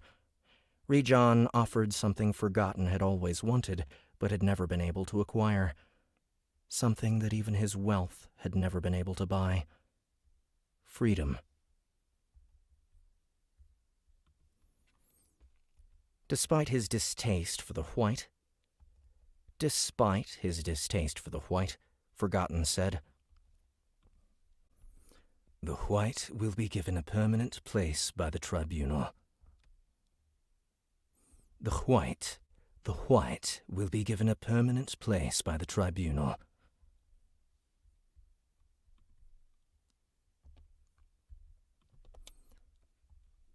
Surprise agitated his visitor Cilia. Permanent? Permanent? Yes, Forgotten said. I see no need for the Huouyt to continue to struggle and bicker with other species for a seat whenever one becomes available. We should make your station as permanent as Alifai's. We should make your station as permanent as Alifai. We should make your station as permanent as Alifai's. Satisfaction rippled briefly across Rijon's brazier. How long will it take? A turn? You already have a plan? Though Rijon tried to hide his surprise, the ship's monitors picked up the steady increase in Rijon's biological functions. Yes, for the Huouyt to gain a tribunal seat, we must kill Mekval. How? Rijon asked. Intensely interested now, and trying unsuccessfully to hide it. The first step is to start a war, Forgotten said, already seeing it in his mind. What kind of war? The kind Congress has never seen before.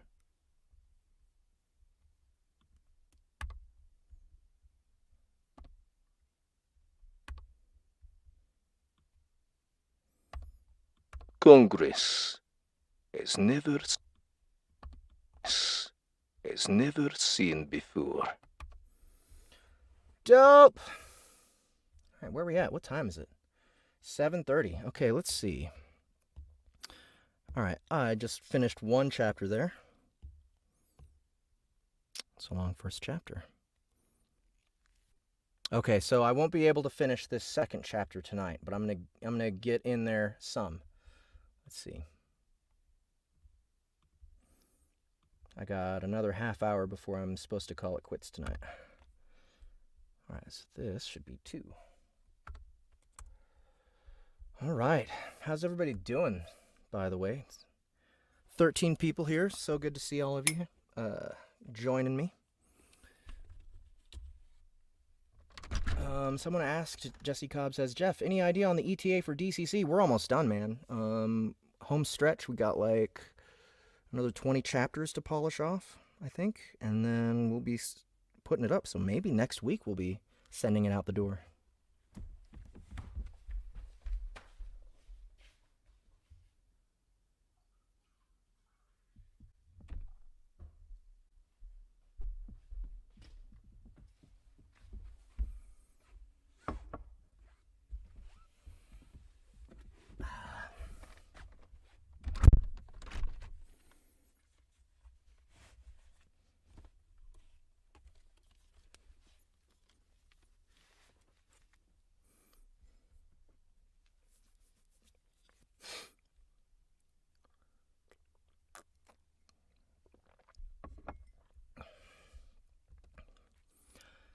Chapter 2.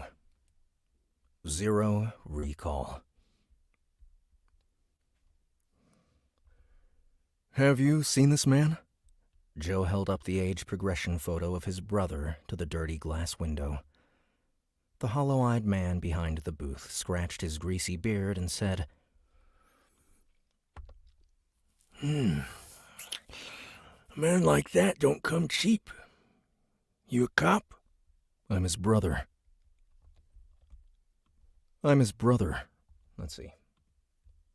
Have you seen this man?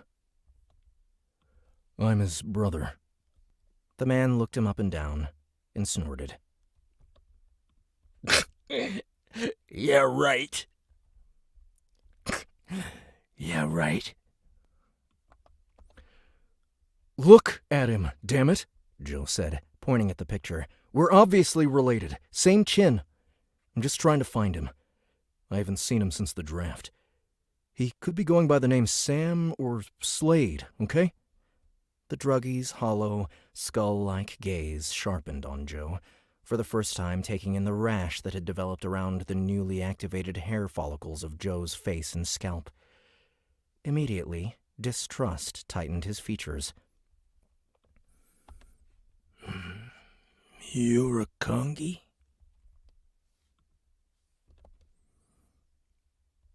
Joe closed his eyes to keep from putting his fist through the glass and strangling the doping bastard. Not anymore. I was forcibly retired a couple months ago. Please, I'm just trying to find my brother. I hear he's still alive. Some sort of rejuvenation technology or something. Real quick, before I keep going, Sarah, this is like a different voice than what I've been using for Joe in book 1, because I figure he's aged quite a bit, so I just want to make sure that it's sounding still Joe-like to you. Yeah, like go with like maybe 40-year-old guy. Like he's had a good career up to this point. Okay. Have you seen this man? I'm his brother. I think this is working, then. Some sort of rejuvenation technology or something. Maybe. I could also do Carl. I was debating doing Carl for Joe. I don't know if it helps you get in his head. He's just very duty oriented and Right. Let's see how it works. Okay. Have you seen this man? I'm his brother. I'm his brother. Look at him, damn it. We're obviously related. Same chin. We're obviously related. Same chin. I'm just trying to find him. I haven't seen him since the draft. He could be going by the name Sam or Slade, okay? How's that? Sound any better? More mature? Yeah, that sounds great. Okay. I think I like it. Anybody else have a problem with me casting Joe or casting Carl as Joe? It's Carl when he gets out of the dungeon, exactly. Not anymore. I was forcibly retired a couple months ago. Please, I'm just trying to find my brother. I hear he's still alive. Some sort of rejuvenation technology or something. Yeah, okay, let's keep it.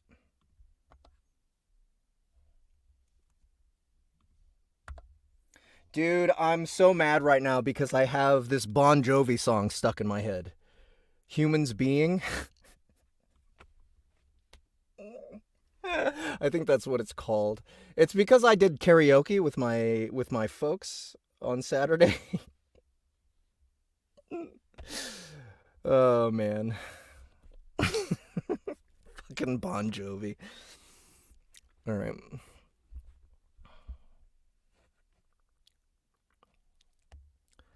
The druggie's face darkened.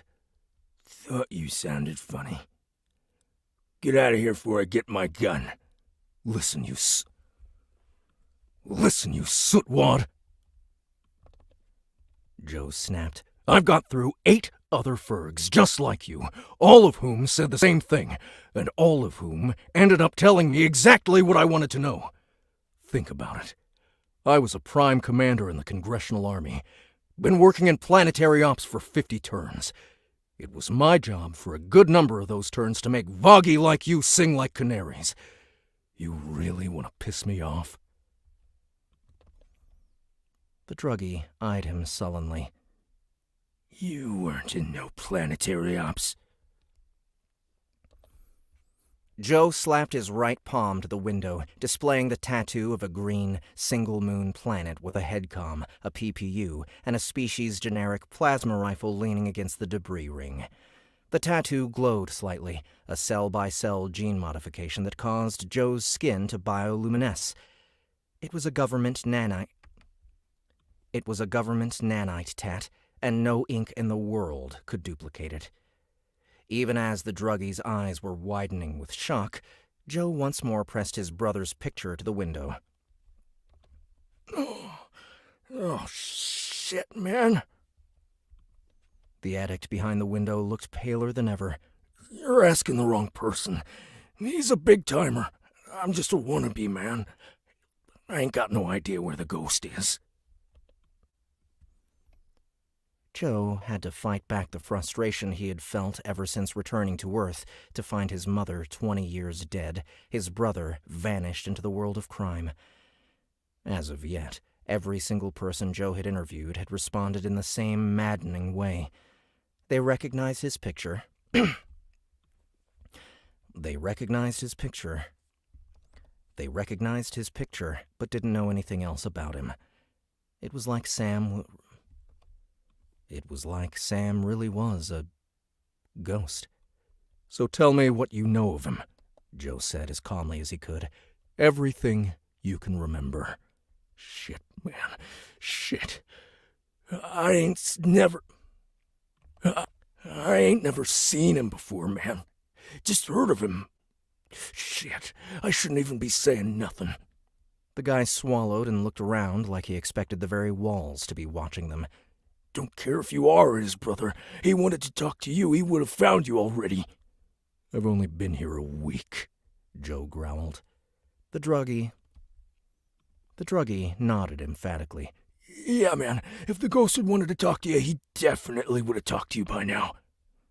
Joe was fed up. The last 7 days of civilian life had been hell. Not only did they question him, but sometimes they outright refused to talk to him. Something that had blown Joe's mind the first time it happened. Something that had blown Joe's mind the first time it happened. People were rude to him, especially when they realized he'd been a Kongi. His Plan Ops tattoo tempered that a little bit, but the hostility was still there. While he got along with every alien species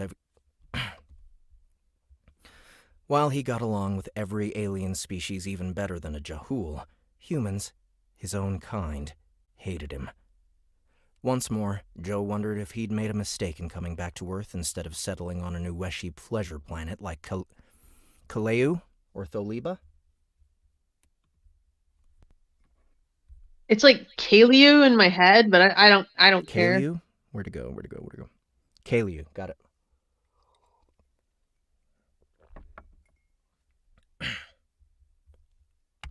Once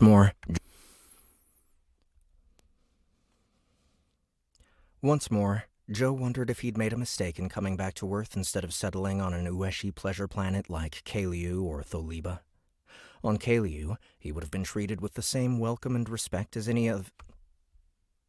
On Kaleu, he would have been treated with the same welcome and respect as any of the other 3,244 sentient species in Congress. Here, he was just one of those kids that got brainwashed by aliens. Here, he was the alien. He might as well have Ureki tentacles or a Huoyt's breja for the nervous looks and outright sneers he got. Earth simply didn't want him. And yet, the ground force didn't want him either. Not anymore. Not after Maggie's final bitch slap in front of half of Congress. Thank you for your latest re-enlistment application, Commander Joe Dobbs, but the Congressional Army is over capacity and is no longer in need of your services. We've scheduled your shuttle back to Earth for tomorrow morning. Bitterly, Joe said, Just tell me what you know about him, okay? They call him Ghost, the druggie said. Not because he's hard to find. Because he bleached his hair white and wears contacts. Yeah, I know. What else? The druggie's greasy brow wrinkled. No, man. Who told you that? Look! Do you know anything that might be helpful? As I see it right now, you're just wasting my time. Just like I told all the other ghost-burning sooters I've come across, I grew up with the little Ferg, and he's got blue eyes and brown hair. Even if he went all the way and had his eye color permanently changed, which, if he's really as smart as everyone says he is, he didn't. His eyes don't fucking glow. How stupid are you people? The guy raised his hands in surrender. Man, I just know what I've been told. Really? Then who told you? Maybe I'll get some answers from him. I don't know him, the guy said. The guy said, rapidly shaking his head. No, the guy said, rapidly shaking his head. I know a lot of people. I was probably stoned at the time. Car wick bulbs, you know? The one good thing Congress brought with them. You get a good one, and it's like you died and went to heaven.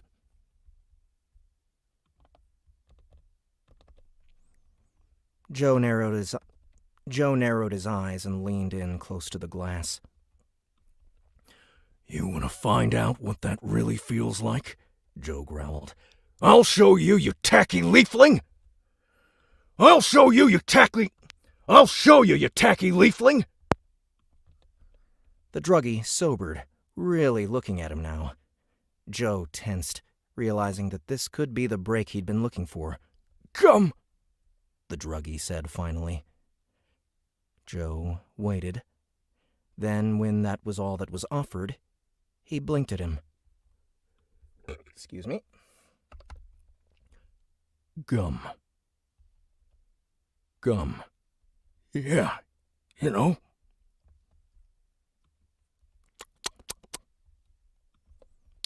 The druggie made exaggerated chewing motions. I hear he likes gum. Joe stared at him for several moments. Then his face tightened in a scowl. I should break your stupid neck. Hey, man, you asked. I asked for something I can use. You never know. Maybe the ghost owns a gum factory or something. I'm going to tighten that up a little. I should break your stupid neck. Hey, man, you asked. I asked for something I can use. You never know. Maybe the ghost owns a gum factory or something. Joe stared at the druggie for several moments before turning and stalking from the building. In the parking lot, he took out the picture of his brother and threw it aside. He slipped inside his civilian Hawk and pressed his head to the climate-controlled steering panel. The hasty plans he had made of reuniting with his family and returning to his roots had crumbled to dust over the past week he'd been on Earth. 55 turns after Joe had been drafted, everyone was dead except Sam. And Sam did not want to be found. Joe had spent over 50 turns, over 61 years, hunting down people who didn't want to be found, and yet somehow he hadn't even got a whiff of the little drug lord Soot's whereabouts. Damn this place, Joe muttered. For 7 days, he'd been wandering the planet, wasting his retirement money, getting no more than 4 hours of sleep at a time, trying to pin down a ghost. Joe gave a tired scoff and wondered what his ground team was doing on Falra. It had to be more interesting than trying to find a career criminal who probably didn't remember him or even care he existed. Joe lifted his head and glanced at the list of contacts he still had to visit. 6 names, none of which he recognized, all of which had been given to him by the same unsavory sorts that in the last 7 days had tried to murder him, rob him, drug him, rape him, and in one case, harvest his organs. Joe had known from the beginning he wouldn't get a hero's welcome upon his return to Earth. What he had experienced here, however, left him feeling numb. They hated them. They hated every one of them. as if the Congis were responsible for Earth's woes, as if the kids who had been drafted 60 years ago were to blame for congressional rule. They didn't understand. None of the earthbound Fergs would ever understand. None of the earthbound Fergs would ever understand. Congress was the only thing protecting them from something far more dangerous. The Dasha, the Dreet, the Jikaln, the Drate, and... Hold on, am I pronouncing all these right? Jikaln, Drate? Yeah, those all sound good to me. Okay. The Dasha, the Dreet, the Jikaln, the Drate, the Huouyt, and all the other warlike creatures Congress had found along the way. Sighing, Joe wiped the rest of the destinations from his hawk memory. He set it on autopilot and told it to take him home.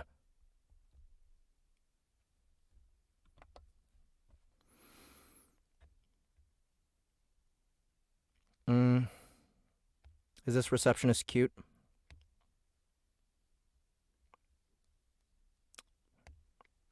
We'll pretend like she is. What? Sarah, did you say something? Uh-oh. She gone. Online strips without clothing.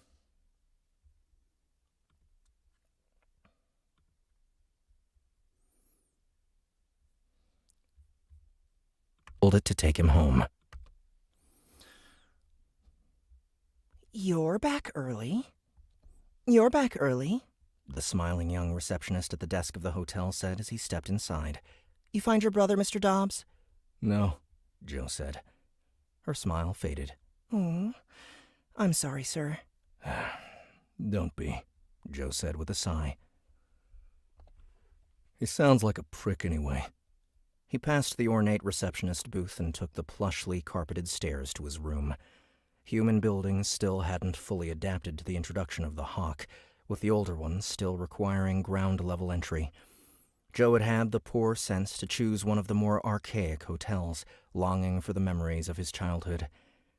At least the locks were reasonably high-tech. They were biometric, forcing him to scan both eyes and a thumb before the door would open for him. Not that Joe had anything to steal on the other side. He would have disabled the security measures altogether because they weren't necessary. All his belongings, what little he'd acquired after a Spartan life in planetary ops, were still in transit, carried on a much slower freighter. He was due to pick them up in just over a turn. 16 months in Earth time, and until then would have to get his apartment ready without them. Sighing, Joe pulled his father's knife from his pocket, then stretched out on the bed and stared up at the ceiling, rubbing its familiar red surfaces. He felt lost. It had been almost 3 rotations since he'd held a gun or worn his biosuit. 3 rotations since Maggie finally got what she'd been aiming for. Ever since Kofat. Now, without his job, without his gear, without his life, Joe felt as if he were missing something. It was a burning ache in his gut, almost like the homesickness he had felt as a kid fresh off Earth. Congress could have chopped off an arm and he wouldn't have felt the same... Congress could have chopped off an arm and he wouldn't have felt the same pangs of longing he did now without his rifle and his biosuit. He felt lost. Joe rolled over on the bed and squeezed his eyes shut, still gripping the knife. He wasn't going back. Maggie had seen to that. After 53 turns of completely screwing him over at every opportunity, she had finally won. Might as well get over it, Joe. You're stuck on this heap.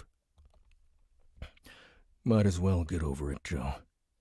You're stuck on this heap.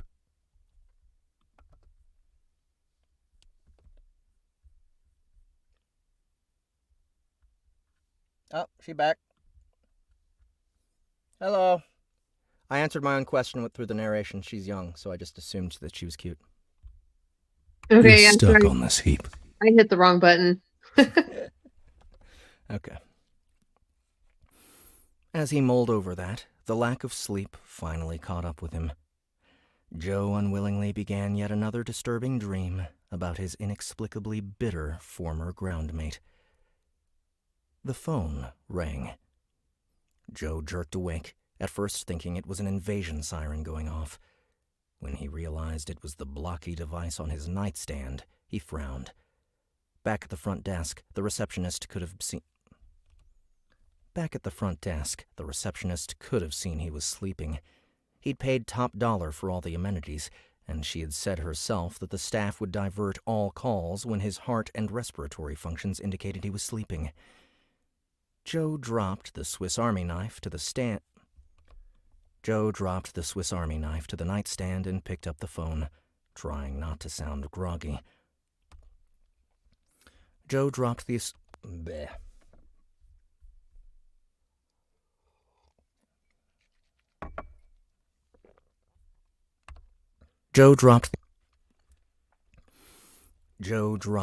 Army knife to the nightstand and picked up the phone, trying not to sound groggy. Fuck. Joe dropped the Swiss Army knife to the nightstand and picked up the phone, trying not to sound groggy, poring through the list of possible emergencies in the back of his head.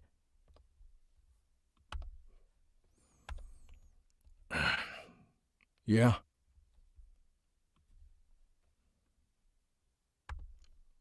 Joe Dobbs? It was a voice, girly, almost teen. Joe checked the clock. It was 3:03 a.m. Let me guess. The freighter crashed and my stuff's missing.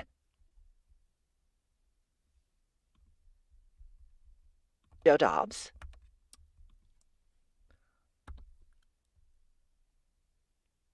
This is Samantha, the girl said, then giggled.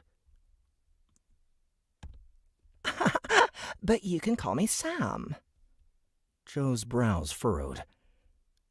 Do I know you? You want to, the girl said happily. I can make all your dreams come true. Joe rolled his eyes and hung up. He was taking off his shoes so he could go to bed properly when the phone rang again. Look! I didn't give out my number so I could get propositioned by every whore on the East Side. The girl on the other end giggled. You couldn't buy my services if you wanted to, Joe. Then I won't! He hung up again. When the phone rang the third time, Joe was just starting to fall back to sleep. He considered turning the ringer off. Instead, he yawned, lifted the receiver, and said, I tell you, lady, you're starting to get on my nerves. And you're starting to get on mine. Joe blinked. It had been a man's voice. Who the hell are you? Who the hell do you think I am, Joe? I don't know. That little girl's pimp? That little girl's pimp? Oh my God. You have the mental density of a block of Revmestin, you... Oh my God. You have the mental density of a block of Revmestin, don't you? Joe blearily glanced at the clock again. Look, buddy, it's almost 3:20 in the morning. I'd be a lot more likely to buy whatever you're selling if you weren't pissing me off. I take it being a congie wasn't very stimulating? What the hell are you talking about? The last 60 years of what would have been my life before I saw the light. So you decided not to join the army. Good for you. There were hundreds of them, all different colors. Sounded like bombs going off overhead.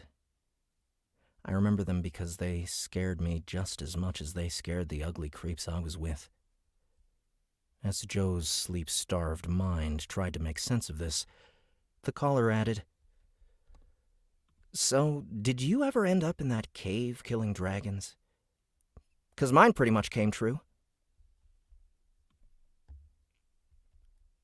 He's crazy. Joe started to hang up again. Then an ancient memory tickled the back of his mind. A fortune teller, telling Sam he'd grow up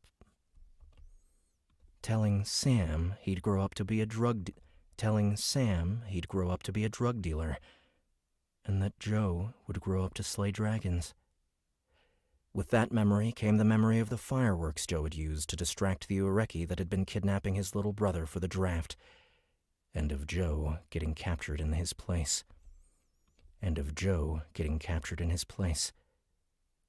Joe brought the handset back to his face in a panic, his exhaustion haze